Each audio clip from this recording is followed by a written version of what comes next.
The wagon wheels groaned against the parched earth as Zara Duncan held her mother's trembling hand, watching the woman who had given her life slip away with each labored breath under the merciless Arizona sun. "Mama, please hold on," Zara whispered, her throat tight with dust and grief.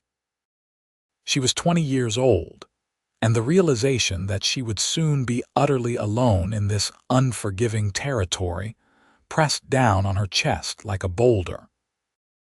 They had been traveling for 3 weeks, fleeing the memories of their burned homestead in Missouri, heading west toward the promise of her uncle's ranch near Sierra Vista. But the journey had been too much for her mother, whose illness had worsened with each passing mile. The landscape stretched endlessly around them, all sage and sand and sky so blue it hurt to look at. Zara had stopped the wagon an hour ago when her mother could no longer bear the jolting movement.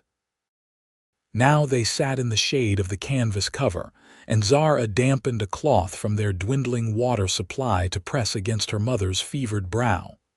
"My sweet girl," her mother rasped, her eyes struggling to focus. "You are so strong, stronger than you know. Do not talk like that. We are only 2 days from Sierra Vista. Uncle Thomas will have a doctor, and you will be well again." But even as she spoke the words, Zara knew they were lies told in desperation. Her mother's skin had taken on a waxy pallor, and the rattling in her chest had grown worse through the morning. The fever had been burning for 5 days now, and no amount of cool water or fervent prayer seemed to make any difference. "Listen to me," her mother said, gripping Zara's hand with surprising strength. "Your father would want you to live, to find happiness. Do not spend your life mourning us." Tears spilled down Zara's cheeks, cutting tracks through the dust on her face. "You are all I have, Mama. You have yourself. That is enough. You have always been enough." The words hung in the hot air between them, and then her mother's grip loosened. Her chest rose once more, held, and then did not fall again. The stillness that followed was absolute, broken only by the distant cry of a hawk circling overhead. Zara sat frozen, unable to comprehend that the person who had brushed her hair every night as a child, who had taught her to read by candlelight, who had sung songs in a language learned from her own mother, was now just a shell of cooling flesh. The grief did not come in waves. It came all at once, a flood that left her gasping and broken. She did not know how long she sat there, clutching her mother's hand, before she heard the sound of hoofbeats approaching. Fear sparked through her numbness. Bandits were common on these roads, and a woman alone was easy prey. She reached for her father's old rifle, checking that it was loaded with shaking hands. The rider came into view, a silhouette against the brutal sun. As he drew closer, Zara could make out more details.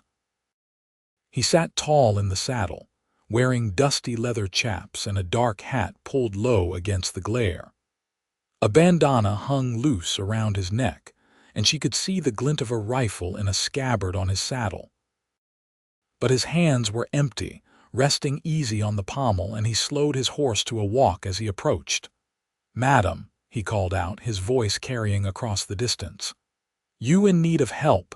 Zara kept the rifle pointed at the ground but ready. "Keep your distance."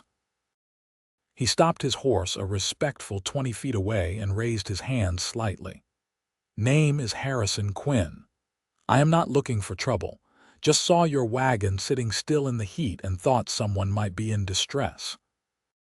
Now that he was closer, Zara could see his face beneath the brim of his hat. He looked to be in his mid-20s, with sun-darkened skin and eyes that were a startling pale green against his tanned face. A few days' worth of stubble shadowed his jaw, and when he pushed his hat back slightly, she saw dark hair that curled at the edges with sweat. "My mother," Zara heard herself say, her voice sounding strange and distant. "She has just passed." Harrison's expression shifted immediately, the easy wariness replaced by genuine sorrow. He dismounted slowly, keeping his movements deliberate and non-threatening. "I am truly sorry, madam. That is a hard burden to bear." "I need to bury her," Zara said, and saying it aloud made it real in a way that shattered something inside her. Her knees buckled, and she would have fallen if Harrison had not moved quickly, catching her elbow and steadying her. "Easy now," he said gently. "When did you last eat? Or drink water?" Zara could not remember. Time had become meaningless in the vigil of waiting for death. Harrison guided her to sit on the wagon's lowered tailgate, then retrieved a canteen from his horse. He pressed it into her hands. "Drink. Slow sips." The water was warm but tasted like salvation. Zara drank until Harrison gently pulled the canteen away. "Not too much at once. You will make yourself sick." He looked at the wagon, then back at her. "Were you headed to Sierra Vista?" "Yes. My uncle has a ranch there, Thomas Duncan." Recognition flickered across Harrison's face. "I know Tom Duncan. Good man. Runs cattle on the Eastern Range." He paused, weighing his words carefully. "Madam, I do not mean to be indelicate, but we need to see to your mother soon. This heat does not wait." The practicality of his words cut through Zara's fog. She nodded numbly. "I do not have tools to dig." "I do. I will take care of it. But first, you need to eat something. When was your last meal?" "Yesterday morning, I think." Harrison went to his saddlebag and returned with some jerky and hardtack. It was not much, but Zara forced herself to eat. She would need her strength for what came next. While she ate, Harrison surveyed the area. He found a spot beneath a lone Joshua tree, its twisted branches offering a semblance of shelter, and began to dig. The ground was hard, packed, and stubborn, but he worked steadily, his shirt soon dark with sweat. Zara watched him work, this stranger who had appeared like an answer to a prayer she had not known to speak. When the grave was deep enough, Harrison approached the wagon. "Would you like a few minutes alone with her first?" Zara nodded, grateful for his thoughtfulness. She climbed back into the wagon and sat beside her mother one last time. She memorized the lines of her face, the silver threads in her dark hair, the calluses on her hands from years of hard work. She took the small locket her mother always wore and clasped it around her own neck. "I love you, Mama," she whispered. "I will try to be as strong as you believed me to be." Then she called for Harrison, and together they wrapped her mother in a blanket and carried her to the grave. Harrison lowered her gently, treating the body with a reverence that made Zara's throat tighten. She said a prayer, her voice breaking over the words, and then Harrison began filling in the earth. When it was done, they stood in silence. The sun was beginning its descent toward the western horizon, painting the sky in shades of orange and red. "Thank you," Zara said finally. "I could not have done this alone." "No one should have to," Harrison replied. He looked at her, really looked at her, and she saw something in his eyes that was not pity but understanding. "You have people waiting for you in Sierra Vista. Let me escort you there. It is not safe for a woman alone on these roads." Zara knew she should be wary. She knew nothing about this man, except that he had shown her kindness when she needed it most. But exhaustion and grief had stripped away her defenses, and the thought of traveling the last 2 days alone was more than she could bear. "I would be grateful," she said. They made camp as the sun set, Harrison insisting they rest before continuing. He started a small fire and made coffee that was strong enough to strip paint. Zara sat wrapped in a blanket, staring into the flames, feeling hollowed out and ancient despite her youth. "You got other family besides your uncle?" Harrison asked after a long silence. "No. My father died 2 years ago. Mama and I were all that was left. Uncle Thomas is my father's brother, but I have not seen him since I was a child. He moved west after some trouble with a business partner. Lost everything and decided to start fresh." Tom Duncan is a good man to have at your back, Harrison said. He will take care of you. What about you? Zara found herself asking. Do you have family? Something flickered across Harrison's face, there and gone too quickly to name. Had a family once. Lost them to cholera 5 years back. Wife and baby daughter. Was working a drive up north when it happened. By the time I got back, they were already in the ground. The words were stated simply, without dramatics, but the weight of them settled between them like a third presence. Zara understood then why his eyes held that particular quality of understanding. He knew what it meant to have your world torn away. I am sorry, she said, and meant it with every fiber of her being. Life in the territories is hard, Harrison said. Takes more than it gives sometimes, but you keep going because that is what you do. You wake up each day and put one foot in front of the other, and eventually, you find reasons to be grateful you are still breathing. Did you find reasons? He looked at her across the fire, and for a moment, something passed between them, fragile as a spider's web and just as easily broken. Working on it, he said quietly. They traveled at dawn, Harrison riding alongside the wagon. He had offered to drive so Zara could rest, but she needed something to do with her hands, some way to keep moving forward. The landscape rolled past, endless and indifferent to human suffering. Harrison proved to be easy company. He did not push conversation, but was willing to talk when Zara needed the distraction. He told her about working cattle drives, about the ranch where he currently worked about 30 miles south of Sierra Vista, about the wild beauty of the territory when you learn to look past its harsh edges. Why did you stay here? Zara asked as they stopped to water the horses at a small creek. After losing your family, why not go back east where life is easier? Harrison considered the question while his horse drank. Thought about it. Even got as far as buying a train ticket once, but the East felt too crowded, too full of people who had never lost anything that mattered. Out here, everyone is running from something or toward something. There is honesty in that. What are you running from or toward? Still trying to figure that out, he admitted. He glanced at her, then away, as if he had revealed more than he intended. What about you? What were you and your mother heading toward? A fresh start. Our homestead in Missouri burned last year. Mama never said, but I think it was set deliberately. We had neighbors who wanted our land, who did not like that Mama inherited property as a widow. They made things difficult. Zara's hands tightened on the reins. We lost everything. Mama took what little money we had saved and pointed us west, said her brother would help us rebuild. He will, Harrison said with certainty. Tom Duncan is the kind of man who believes family matters above all else. They reached Sierra Vista late the following afternoon. The town was larger than Zara had expected, with a proper main street lined with businesses. A church steeple rose against the sky, and she could see houses spreading out in every direction. Mountains loomed in the distance, their peaks still dusted with snow despite the heat of the valley. Harrison directed her to the land office, where they learned that Thomas Duncan's ranch was another 8 miles east of town.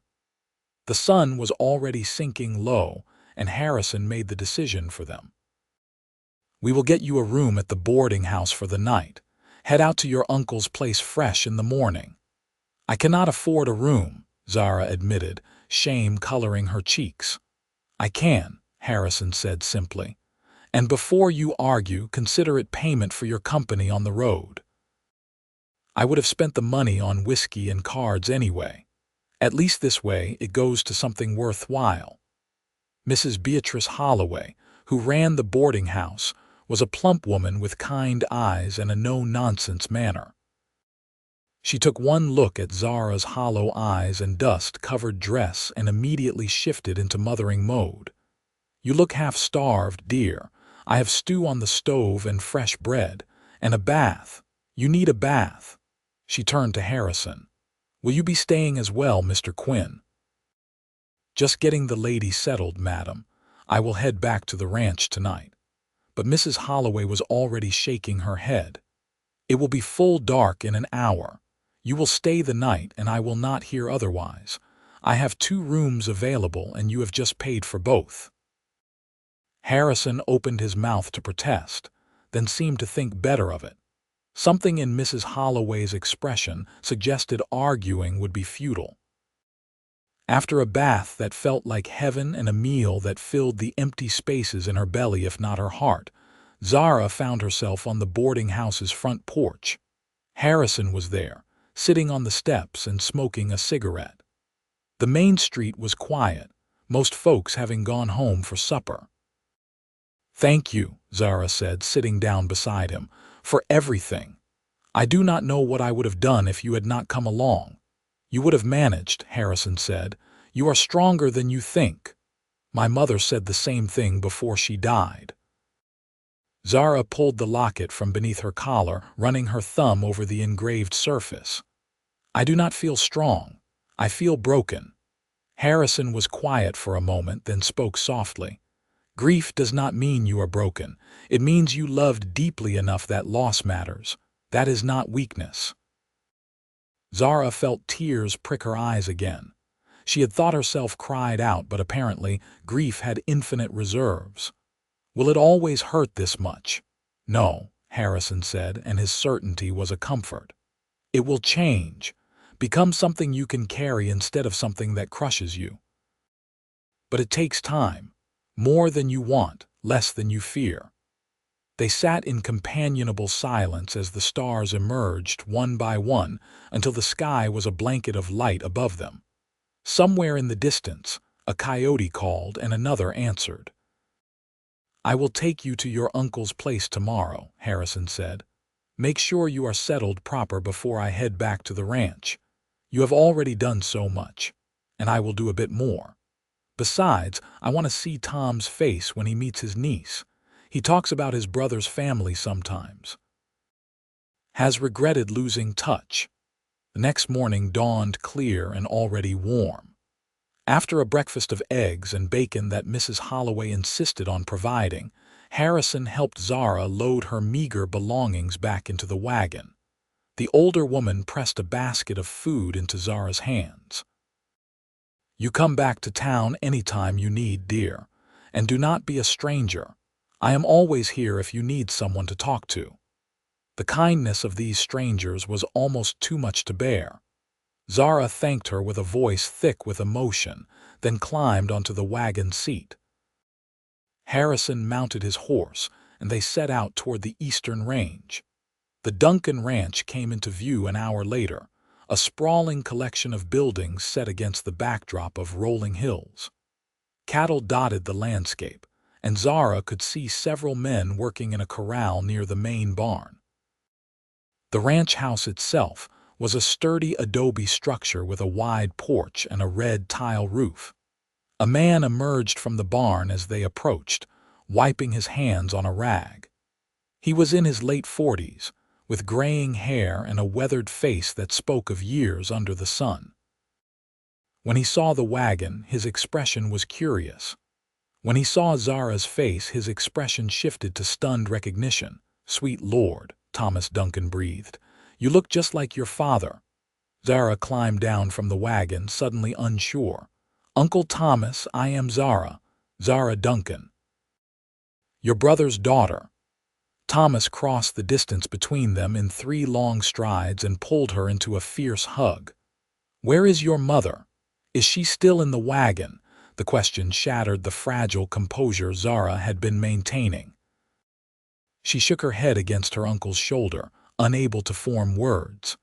She felt Harrison dismount, heard his low voice explaining what had happened. When Thomas pulled back, his eyes were wet. "Margaret too. Lord, child, I am so sorry. Your mother was a fine woman. Your father loved her fiercely." "She wanted to make it here," Zara managed. "She tried so hard. Then we will honor her by making sure you have a home here. You are family, Zara. This is your place now for as long as you want it." Harrison stepped forward. Tom, good to see you. Harrison Quinn, Thomas said, gripping Harrison's hand. You brought my niece home safe. I am in your debt. No debt.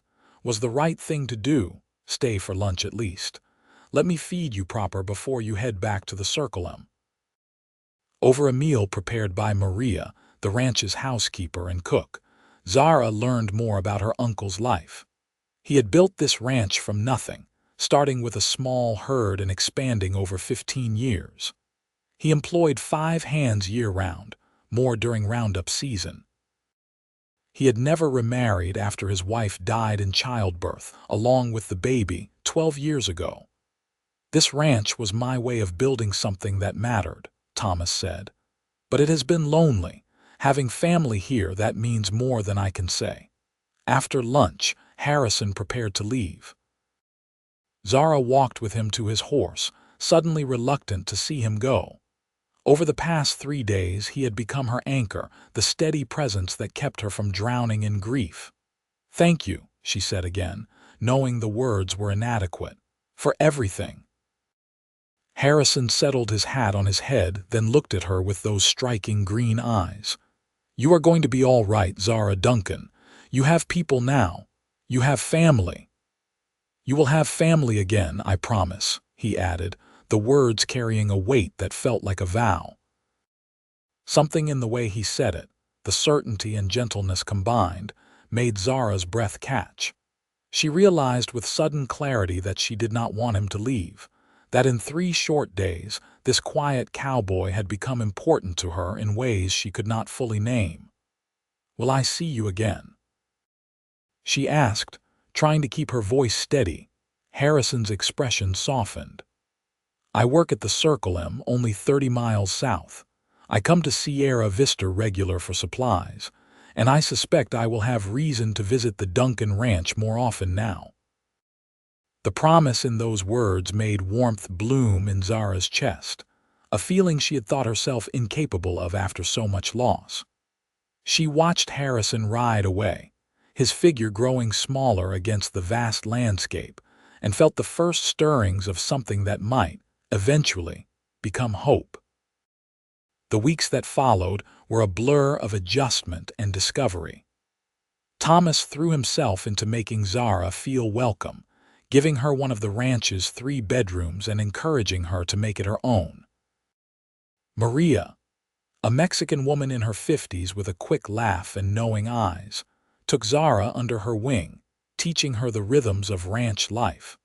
Zara learned to cook for a crew of hungry men, to mend torn shirts and patch worn jeans, to tend the kitchen garden that provided fresh vegetables. She learned which chickens were the best layers and how to collect eggs without getting pecked. She learned to ride properly, Thomas patiently teaching her on a gentle mare named Blossom. The work was exhausting, but Zara welcomed it. Staying busy meant less time to dwell on her loss, less time for the grief to consume her. At night, she fell into bed too tired for tears, though they still came sometimes in the dark hours before dawn.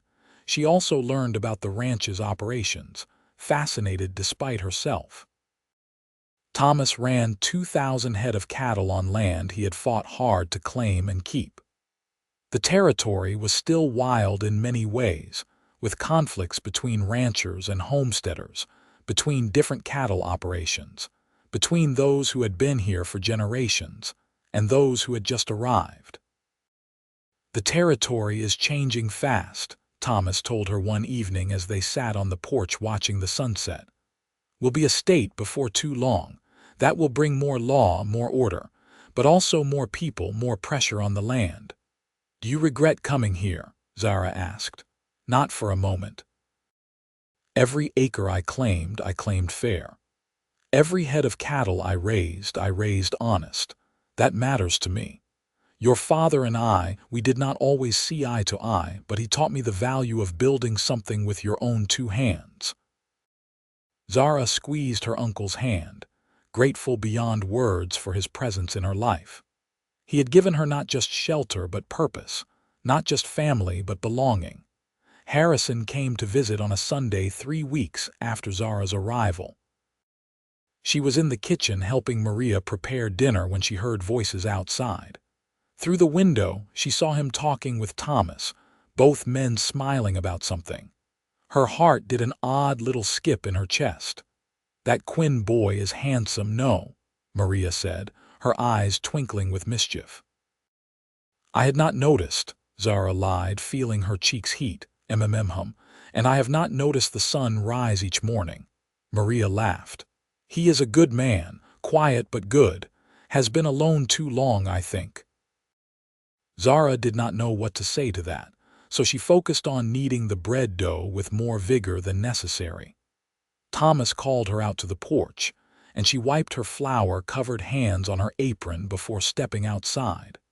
Harrison had removed his hat, revealing hair still damp from washing. He had shaved, she noticed, and wore a clean shirt. "Miss Duncan," he said formally, but his eyes were warm, "it is good to see you looking well." "I am managing," Zara said. "My uncle has been very kind." "She is a natural ranch woman," Thomas said proudly. "Already has the men eating better than they have in years, and she rides almost as good as she shoots." "Is that so?" Harrison's eyebrows rose.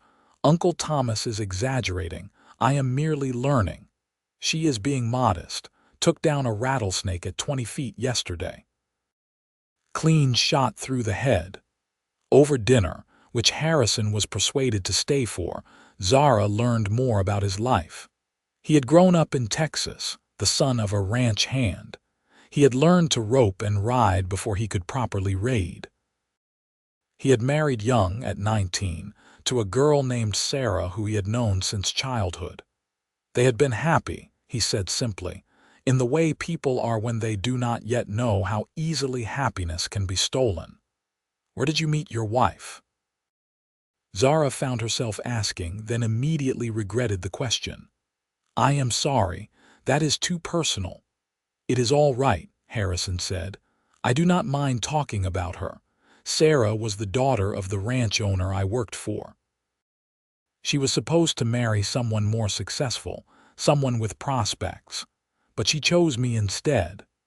Her father never quite forgave her for it, but she never regretted it, or if she did, she never said so."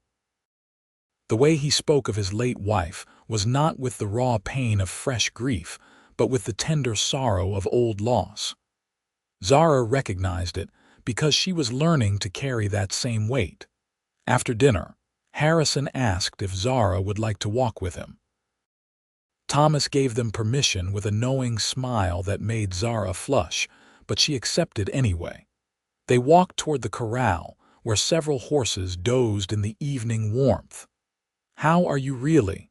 Harrison asked when they were out of earshot of the house. Zara considered lying, offering platitudes about being fine, but something about Harrison invited honesty. "Some days are easier than others. I wake up sometimes and forget, just for a moment, that she is gone. Then I remember, and it is like losing her all over again." "That will happen for a while," Harrison said gently. "But the forgetting will stretch longer and the remembering will hurt less sharply. Not less deeply, but less sharp. You speak from experience. 5 years of it, and I can tell you it does get better. Not perfect, not like it was before, but better. You learn to carry it differently." They reached the corral fence and leaned against it, watching the horses. The sky was deepening toward purple and the first stars were appearing. "Your uncle seems happy to have you here," Harrison said. "He has been wonderful. More than I had any right to hope for. I was so afraid he would see me as a burden." Tom Duncan is not the kind of man who sees family as a burden. He sees it as a gift. He has been alone too long. "Maria said the same about you," Zara said before she could think better of it. Harrison glanced at her, something flickering in his expression. "Maria is a wise woman. Have you thought about marrying again?" The question hung in the air between them, bold and frightening. Zara could not believe she had asked it, but she could not take it back now. "I have thought about it," Harrison said slowly, "but it seemed wrong somehow, like I would be betraying Sarah's memory. For a long time, I could not imagine caring for anyone else the way I cared for her. Zara noted the past tense. And now, Harrison turned to face her fully, and in the gathering dusk, his eyes seemed to glow with their own light. Now I am starting to think that maybe love is not a finite resource, that maybe having loved and lost does not mean you cannot love again. Maybe it means you understand how precious it is when you find it. Zara's heart was hammering against her ribs. They were standing very close now, close enough that she could see the faint scar on his chin, the way his pulse beat at his throat. Close enough that if she reached out, she could touch him. "Zara," Harrison said, his voice rough. "I want to be honest with you. I did not come here today just to check on Tom's ranch or even just to see how you were settling in. I came because I have not been able to stop thinking about you since I rode away 3 weeks ago." The admission should have frightened her. She barely knew this man. Her mother had been dead less than a month.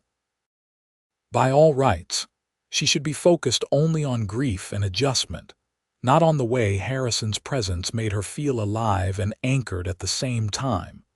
But grief, she was learning, did not follow a linear path. And in the midst of loss, sometimes the heart reaches for connection with desperate intensity, seeking proof that life and love still exist in a world that seems determined to take them away. "I have thought about you too," Zara admitted. "More than I thought possible, more than I probably should." "There is no should in this," Harrison said. He reached out slowly, giving her time to pull away, and brushed a strand of hair from her face. His touch was gentle, reverent. "There is only what we feel and what we do with those feelings." "What do you feel?" Zara asked, barely breathing. "Like I have been walking through fog for 5 years, and you are the first clear thing I have seen. Like maybe there is a reason I was on that road the day your mother passed. Like maybe we were meant to find each other in the midst of all this loss." Zara closed her eyes, letting his words wash over her. When she opened them again, Harrison was still there, still looking at her like she was something precious and unexpected. "I am afraid," she whispered. "What if I am just looking for something to hold on to? What if this is just grief making me vulnerable?" "Then we will be careful," Harrison said. "We will take this slow. I'm not going anywhere, Zara. Whether you decide you want this or not, I will be here. As a friend, as something more, or just as someone who understands what you are going through. Whatever you need." The kindness in his words, the patience and understanding, broke something loose in Zara's chest. She had been so strong for so long, holding herself together through her mother's illness and death, through the journey and adjustment. But standing there in the warm Arizona evening with this man who saw her pain and did not turn away, she finally let herself crack open just a little. "I would like to see where this goes," she said, slowly, "but I would like to try." Harrison's smile was like sunrise, slow and warm and beautiful. "Then we will figure it out together." He visited every week after that, sometimes staying for just an hour, sometimes for the whole day if his work schedule allowed. They talked about everything and nothing, discovering each other in layers. Zara learned that Harrison was an excellent cook, that he played guitar but was too shy to perform for anyone, that he had a quick wit that emerged once he felt comfortable. Harrison learned that Zara had her mother's gift for languages and could speak passable Spanish from years of living near the border in Missouri.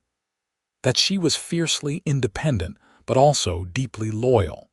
That she had a temper when roused but was slow to anger. That her laugh, when it finally emerged from beneath her grief, was infectious and bright. Thomas watched their courtship with approval, never interfering but making it clear he thought highly of Harrison. Maria was less subtle, constantly finding reasons why Zara and Harrison needed to work together on various tasks, or why they should take a ride to check on some distant part of the ranch.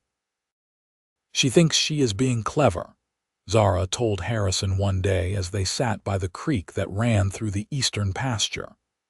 Maria had sent them to check if the water level was sufficient, a task that required exactly zero expertise and maybe 5 minutes of actual work.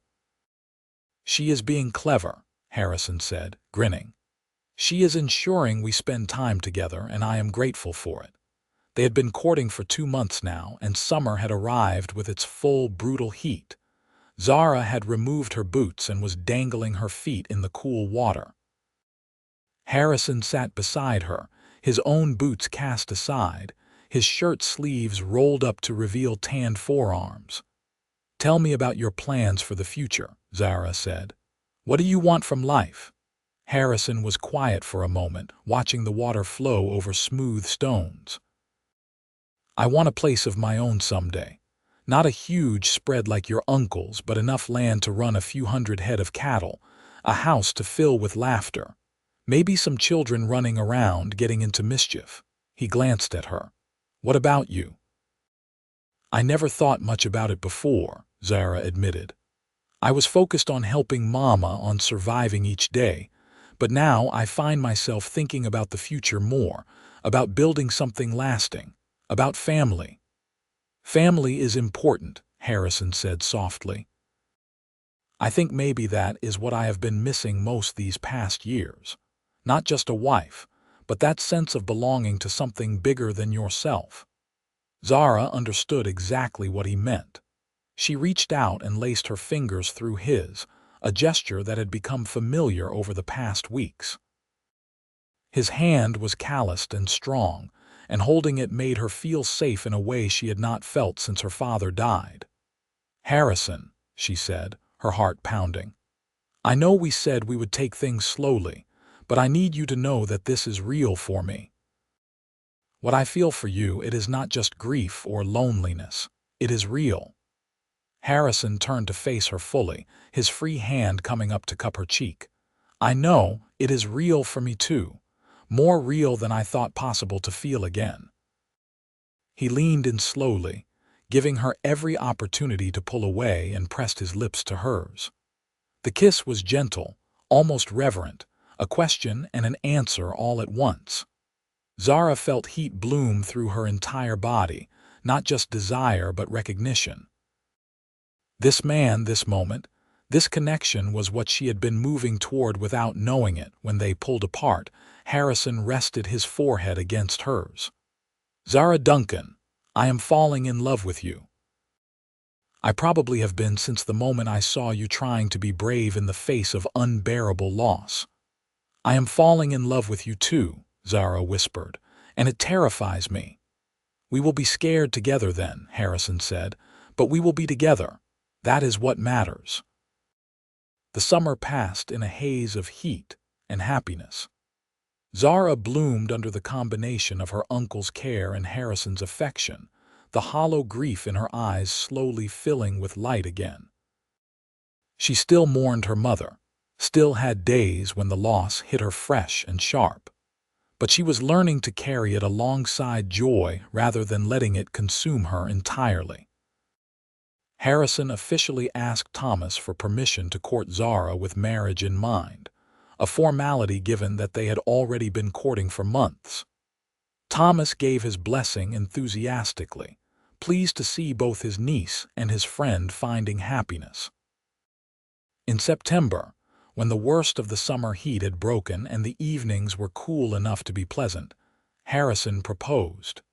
He did it simply, without grand gestures, taking Zara out to the same spot by the creek where they had first kissed. "I do not have much to offer you," he said, kneeling in the grass with a simple gold band in his palm. "But I have a steady job, some savings, and a heart that belongs entirely to you. Will you marry me, Zara Duncan? Will you let me spend the rest of my life proving that you will have family again, more family than you can imagine?" Zara pulled him to his feet, laughing and crying at the same time. "Yes, yes, 1,000 times yes." The ring fit perfectly, and as Harrison slipped it onto her finger, Zara thought about the journey that had brought her here. The loss and pain, the fear and uncertainty, and finally, the unexpected discovery of love in the midst of grief. Her mother would have liked Harrison, she thought. Would have approved of his steady kindness, his quiet strength. They married in November when the desert bloomed with unexpected color after a rare period of rain. The ceremony was held at the small church in Sierra Vista, with most of the town in attendance. Mrs. Holloway from the boarding house cried through the entire service. Maria served as Zara's attendant, fussing over her dress and hair with maternal intensity. Thomas walked Zara down the aisle, his face split with pride and joy. Harrison stood at the altar looking handsome and slightly nervous in his best suit, his hair combed back and his boots polished to a shine. When Zara joined him, taking his hand, she saw tears in his eyes. "You are beautiful," he whispered as the preacher began the service. "You are not supposed to talk yet," Zara whispered back, but she was smiling. They spoke their vows clearly, voices steady despite the emotion threatening to overwhelm them both. When the preacher pronounced them married, Harrison kissed her with a tenderness that made the audience sigh collectively. The reception was held at the Duncan ranch, with tables set up in the yard and enough food to feed an army. There was music and dancing, and at one point, Harrison was persuaded to play guitar while several ranch hands sang along. Zara danced with her uncle, with several of the ranch hands, and most of all with her new husband, who held her like she was something infinitely precious. As the sun set and the party continued around them, Harrison pulled Zara aside. They walked to the corral, away from the noise and celebration, and stood looking out at the land that had become home. "Are you happy?" Harrison asked. "Happier than I ever thought possible," Zara said honestly. "When my mother died, I thought my life was over. I thought I would spend the rest of my days just going through the motions. But then you appeared, and everything changed." "You changed everything for me too," Harrison said. "For 5 years I was just existing. Going through the motions, like you said. But loving you has made me want to really live again." They had decided to stay at the Duncan ranch for now, with Thomas giving them the small house that had been built years ago for a foreman who never materialized. It was a 2-room structure with a porch and a view of the mountains, and Harrison and Zara had spent the past weeks making it their own. It was not much, but it was theirs. The first months of marriage were an adjustment, learning to navigate shared space and shared life. But they approached it with patience and humor, and the challenges only seemed to strengthen their bond. Harrison was considerate and affectionate, always making sure Zara felt cherished. Zara, in turn, created a home that was warm and welcoming, a refuge from the harsh world outside. In March, Zara discovered she was pregnant. The realization came with a complicated rush of emotions. Joy and fear tangled together, excitement mixed with grief that her mother would never meet her grandchild.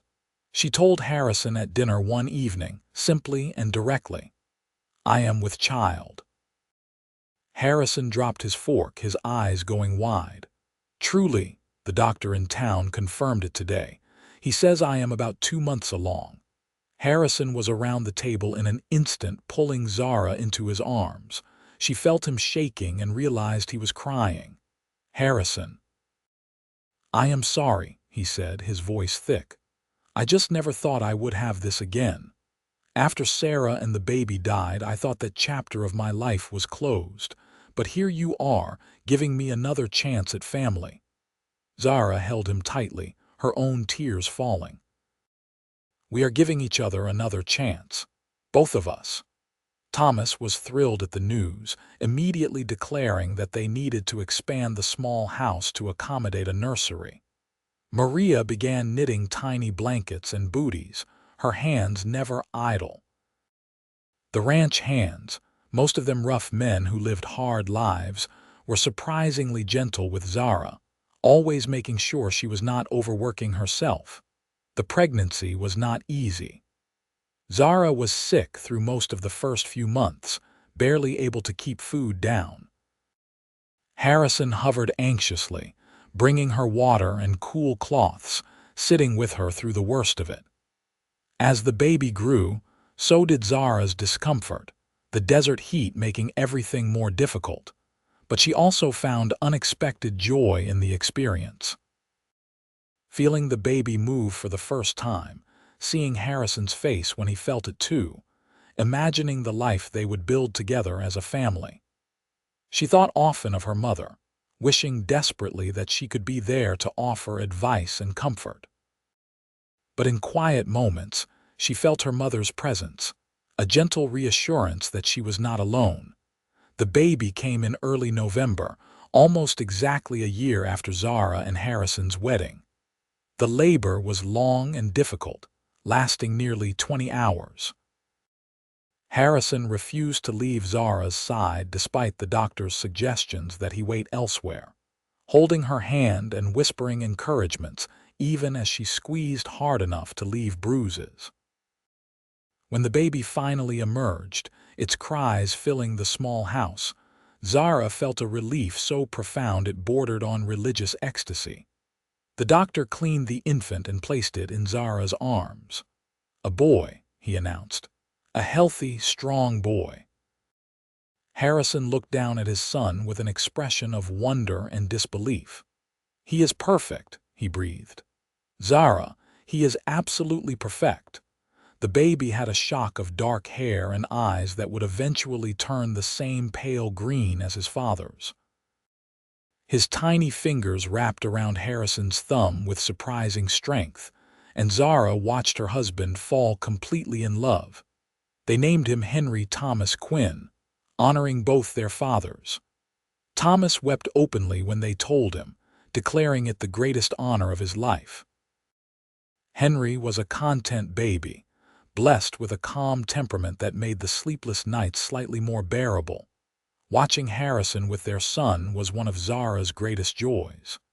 He was a natural father, patient and playful, always talking to Henry even though the baby could not yet understand.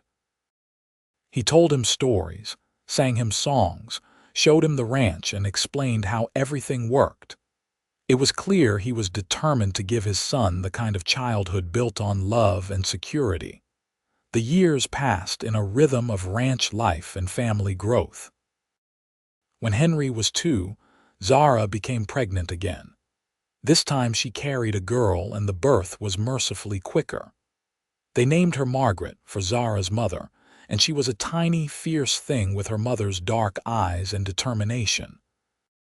Harrison's dream of owning his own ranch materialized slowly, but surely. He and Thomas worked out an arrangement where Harrison could purchase a section of the Duncan ranch at a fair price, paid over time.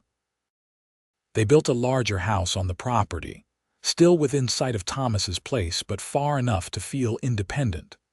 It was not the sprawling operation Thomas ran, but it was theirs, built with their own hands and hard work. By the time Henry was 5 and Margaret was 3, Harrison and Zara had established a modest but successful cattle operation. They ran 300 head, selling beef to the Army fort and to markets in Tucson. The work was grueling, but Harrison thrived on it, and Zara managed the household with the same fierce efficiency her mother had shown. They had a third child, a boy they named Samuel, when Zara was 28. He was a surprise, arriving 6 years after Margaret, but he completed their family in a way Zara had not known she needed. Samuel had Harrison's easy smile and Zara's quick intelligence, and he kept them all on their toes. Thomas remained a constant presence in their lives, more grandfather than uncle to the children. He taught Henry to rope and ride, showed Margaret how to spot a sick calf, and spoiled Samuel outrageously. Maria, now in her 60s, had moved into the main house permanently and served as honorary grandmother to all 3 children. The territory changed around them, slowly becoming more settled. more civilized. Arizona achieved statehood in 1912, when Henry was 12, and the event was celebrated with parades and speeches in Sierra Vista. The Wild West was becoming tamer, the lawless days giving way to order and progress. But some things remained constant. The land still demanded respect and hard work. The seasons still cycled through heat and rare cold, drought and occasional blessed rain. And the love that had grown between Zara and Harrison only deepened with time, tested by challenges but never broken. On their 15th wedding anniversary, Harrison surprised Zara with a trip to Tucson, their first time away from the ranch since Samuel's birth. Thomas insisted on watching the children, and Maria promised to keep everything running smoothly. They stayed in a proper hotel, ate at restaurants, and walked through streets busy with automobiles and electric lights. It was exciting but also overwhelming, and Zara found herself homesick for the quiet rhythms of ranch life. "The world is changing fast," Harrison said as they sat on the hotel balcony, watching the city below. "Sometimes I wonder what kind of world our children will inherit." "A better one, I hope," Zara said. "One with more opportunity, more possibility. But also one where they remember where they came from." "Henry is already talking about going to university," Harrison said. "Wants to study animal husbandry, apply modern science to ranching. I never had that opportunity, but I am glad he will." "Your father would be proud of what you have built," Zara said, "of the man you have become." "Our children will be proud of what we built together," Harrison corrected. "This was never just my dream, Zara, it was ours." Zara leaned into her husband's side, comfortable in the way only long marriage allows. She thought about that day 15 years ago when a young woman sat beside her dying mother in a wagon, believing her life was ending. She thought about the cowboy who had appeared like an answer to a prayer, who had promised she would have family again. "You kept your promise," she said softly. "What promise?" "That day we met, you said I would have family again. You promised." Harrison pulled her closer, pressing a kiss to her temple. "I always keep my promises, especially to you." They returned home to chaos, with Samuel having convinced his siblings to build a fort in the living room using every blanket and pillow in the house. Thomas was trying to maintain authority while clearly having participated in the construction, and Maria was laughing too hard to be of any help. "I missed this," Zara said, surveying the disaster with affection. "I missed all of this." The years continued to unfold. Henry did go to university, studying agricultural science and returning to the ranch with new ideas that Harrison sometimes thought were crazy but always tried. Margaret surprised everyone by announcing she wanted to be a teacher, taking a position at the newly built schoolhouse in Sierra Vista. Samuel remained undecided, equally interested in ranching and in the automobiles that were becoming more common. Thomas passed away peacefully in his sleep when he was 62, having lived to see his grandniece and grandnephews grow into fine young people. They buried him on the hill overlooking the ranch he had built, and Zara spoke at the funeral about the uncle who had taken in a grieving young woman and given her not just shelter but home. The ranch was split between Harrison and the children, with everyone agreeing that the land should stay in the family. They expanded operations, combining Harrison's section with Thomas's and becoming one of the larger ranches in the area. On a warm evening in June, when Zara was 45 and Harrison was 50, they sat on the porch of their home watching the sun set over land they had fought to claim and keep. Their children were grown or nearly so, each carving out their own paths. The ranch was prosperous, the cattle healthy, the future secure. "You ever regret it?" Zara asked. "Stopping to help that day, taking on a grieving woman and all the complications that came with her. Harrison looked at her with such love and tenderness that Zara felt her breath catch, even after all these years. Not for a single moment. You were not a complication, Zara. You were the answer I did not know I was looking for. I was so lost, Zara admitted, so broken. I did not think I would survive losing my mother. But you did survive. You did more than survive. You thrived. You built a life and a family. You loved and were loved in return. That is what your mother wanted for you. Zara nodded, feeling the familiar ache of loss that never fully disappeared but had become bearable over time. She wore her mother's locket every day, a constant reminder of where she had come from and what she had overcome. Henry brought home a young woman named Elizabeth when he was 25, and they married in the same church where Harrison and Zara had wed. The young couple built a house on the far eastern section of the ranch, and within 2 years, they had given Harrison and Zara their first grandchild, a daughter they named Sarah Margaret. Holding her granddaughter for the first time, Zara was overwhelmed by the weight of generations, the unbroken chain of love and family that stretched back through time. Her mother, who had never met her grandchildren, now had a great-grandchild who carried her name.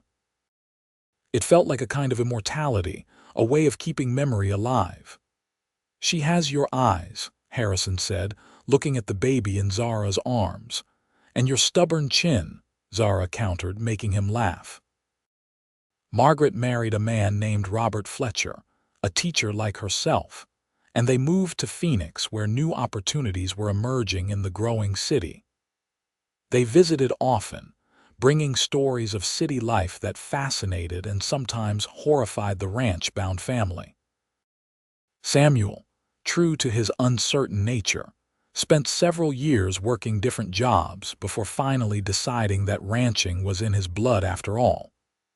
He took over day-to-day operations, allowing Harrison to step back slightly while still remaining involved. As Harrison approached 60 and Zara moved through her 50s, they found themselves with time they had never had before. Time to sit and talk, to take long rides through the property, to visit with grandchildren and enjoy the fruits of decades of hard work. "I never imagined this," Zara said one day as they watched Samuel teaching his nephew to rope. "When I was 20 years old, sitting in that wagon watching my mother die, I could not imagine any of this." "Life has a way of surprising us," Harrison said. "Of giving us gifts we do not expect in the midst of loss." "You were my gift," Zara said, taking his hand. The hands that held each other now were weathered and lined, marked by years of hard work and harder weather, but the connection between them was as strong as ever. "We were gifts to each other," Harrison corrected. "I was half a man when I met you, Zara. You made me whole again." They celebrated their 30th wedding anniversary with their entire family gathered at the ranch. Henry and Elizabeth brought their 3 children. Margaret and Robert came from Phoenix with their 2. Samuel, recently married to a lovely young woman named Catherine, beamed with newlywed happiness. The house was full of noise and laughter, children running everywhere, the kind of beautiful chaos that only a large family can create. Standing on the porch watching it all, Zara felt a peace so profound it brought tears to her eyes. She thought about the girl she had been, desperate and alone. She thought about the long journey that had brought her here, through loss and grief to love and belonging. Harrison came to stand beside her, wrapping an arm around her waist. They had grown old together, their bodies bearing the marks of time and hard living. But when she looked at him, Zara still saw the young cowboy who had stopped to help a stranger, who had promised she would have family again. "Thank you," she said. "For what? For keeping your promise, for giving me this, for loving me even when I did not know how to love myself." Harrison turned her to face him, cupping her face in his calloused hands. Loving you has been the easiest thing I ever did. And the best decision I ever made was stopping that day on the road to Sierra Vista." They kissed, long and sweet, ignoring the whoops and laughter from their grandchildren who thought old people kissing was simultaneously gross and wonderful. The sun set over the Arizona landscape, painting the sky in shades of orange and red and gold. The land that had taken so much from both of them had also given them everything that mattered: family, love, belonging, purpose.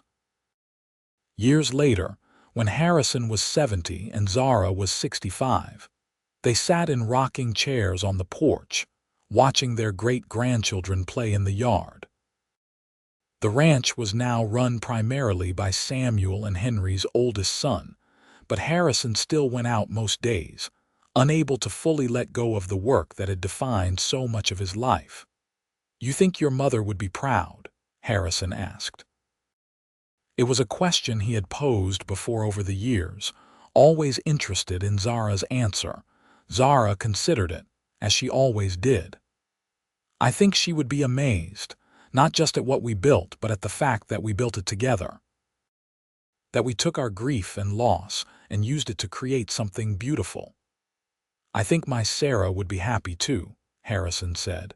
"She always wanted me to find love again if something happened to her. Used to make me promise I would not spend my life alone." They sat in comfortable silence, the kind that comes from decades of shared life. The desert wind whispered through the sage, carrying the scent of creosote and dust. Somewhere in the distance, a coyote called and another answered. "No regrets?" Zara asked. "Not a single one," Harrison replied. "Except maybe that we do not have another 30 years ahead of us." "We have right now," Zara said. "We have this moment, this evening, this life we built.